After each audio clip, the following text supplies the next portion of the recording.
ഇന്ന് ഒരു സമ്മാനം തരാന്ന് പറഞ്ഞല്ലേ? ഇന്നൊരു സമ്മാനം അല്ലേ തരാന്ന് പറഞ്ഞില്ലേ? പറഞ്ഞില്ലേ? ഓർമ്മയില്ല? ഇന്നൊരു സമ്മാനം തരാൻ പറഞ്ഞ ഓർമ്മയില്ലേ?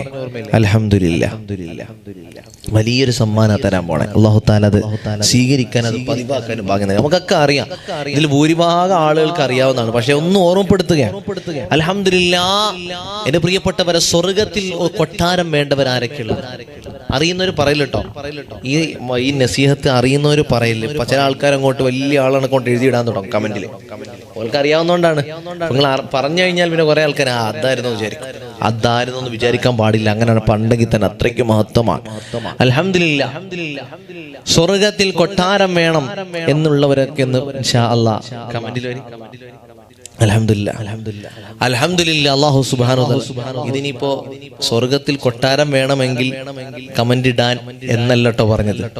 സ്വർഗത്തിൽ കൊട്ടാരം വേണമെന്ന് ആഗ്രഹമുള്ളവര് ഇൻഷാ അല്ലാഹ് ഒന്ന് പറയാൻ പറഞ്ഞിട്ട്. അപ്പം യൂട്യൂബിൽ ഇപ്പൊ എഴുതിയിടാനല്ലേ പറ്റുള്ളൂ, അതുകൊണ്ടാണ് കമന്റിൽ വരാൻ പറഞ്ഞത്. അല്ല, സ്വർഗത്തിൽ കൊട്ടാരം വേണമെങ്കിൽ കമന്റ് ഇട്ടാ പോരാ, നമ്മൾ അമലുകൾ ചെയ്താലേ പറ്റുള്ളൂ. അല്ലാഹു തആല ബറക്കത്ത് നൽകട്ടെ. അൽഹംദുലില്ലാ, അല്ലാഹു സ്വീകരിക്കുമാറാകട്ടെ. മാഷാ അല്ലാഹ്, എല്ലാവർക്കും വേണം വേണം അല്ലേ? മാഷാ അല്ലാഹ്, എല്ലാവർക്കും വേണം. അൽഹംദുലില്ലാ, അല്ലാഹു കബൂലാക്കട്ടെ. അല്ലാഹു സ്വർഗത്തിൽ ഒരു കൊട്ടാരം അല്ലാഹു എല്ലാവർക്കും തരട്ടെ. മാഷാ അല്ലാഹ്. എന്റെ പ്രിയപ്പെട്ടവരെ, സ്വർഗത്തിൽ കൊട്ടാരം വേണമെങ്കിൽ അല്ലാഹുവിന്റെ ഹബീബായ സല്ലല്ലാഹു അലൈഹി വസല്ലം തങ്ങൾ ഒരു കാര്യം പറഞ്ഞു തരുകയാണ്. അല്ലാഹുവേ, മുത്തുനബി തങ്ങൾ പറയുന്നതൊന്നും വെറുതെ ആയിട്ടില്ല. മുത്തുനബി തങ്ങൾ പഠിപ്പിച്ചതൊന്നും വെറുതെ ആയിട്ടില്ല. മുത്തുനബി തങ്ങൾ പകർത്താൻ പറഞ്ഞതൊന്നും വെറുതെ ആയിട്ടില്ല. ഹബീബായ തങ്ങളൊരു കാര്യം പറയണമെങ്കിൽ അള്ളാഹുവിൻ്റെ ഓർഡർ ഇല്ലാതെ ഒന്നും പറയുകയുമില്ല. അല്ലാഹുവേ, ലോകത്തിൻ്റെ ഗുരു മുഹമ്മദ് റസൂലുള്ളാഹ് സല്ലല്ലാഹു അലൈഹി വസല്ലം തങ്ങൾ പറയുകയാണ്, ഏതെങ്കിലും ഒരു മനുഷ്യൻ പരിശുദ്ധമായ സൂറത്തുൽ ഇഖ്ലാസ് വളരെ ശ്രദ്ധിച്ച് കേൾക്കണോ. ഏതെങ്കിലും ഒരു മനുഷ്യനുണ്ടല്ലോ, ഏതെങ്കിലും ഒരു മനുഷ്യൻ ഖുൽ ഹുവല്ലാഹു അഹദ് എന്ന സൂറത്തുണ്ടല്ലോ, അതിൻ്റെ അവസാനം വരെ 10 പ്രാവശ്യം ദിവസവും ഓതിയാൽ അല്ലാഹു നിങ്ങൾക്ക് നൽകുന്ന പ്രതിഫലം എന്താണെന്നറിയുമോ? ദിവസവും 10 തവണ സൂറത്തുൽ ഇഖ്ലാസ് ആദ്യം മുതൽ അവസാനം വരെ മുറിയാതെ ഓതിയാൽ അല്ലാഹു നിങ്ങൾക്ക് നൽകുന്ന പ്രതിഫലം എന്താണെന്നറിയുമോ? ബനല്ലാഹു ലഹു ഖസ്റൻ ഫിൽ ജന്നാ, ബനല്ലാഹു ലഹു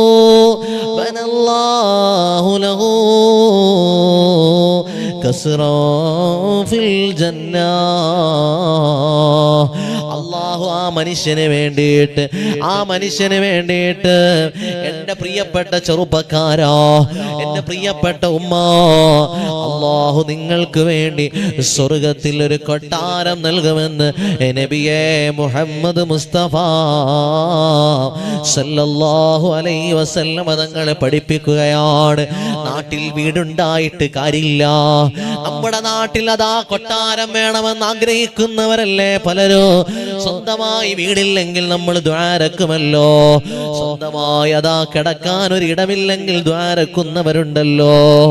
എൻ്റെ പ്രിയപ്പെട്ടവരെ, ഇവിടെ വീടുള്ളവനും ഇവിടെ വീടില്ലാത്തവനോ, ഈ നാട്ടിൽ വീടുള്ളവനും ഈ നാട്ടിൽ വീടില്ലാത്തവനും ശാശ്വതമായി വേണ്ടൊരു വീടുണ്ട്.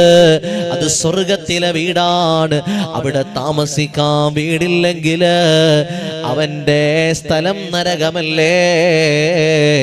അതുകൊണ്ട് നമുക്ക് നാളത്തേക്കുള്ള വീടിന്റെ ആ മനോഹരമായ ഓഫർ ഉണ്ടല്ലോ, ഒരാളും മറന്നു പോകല്ലേ.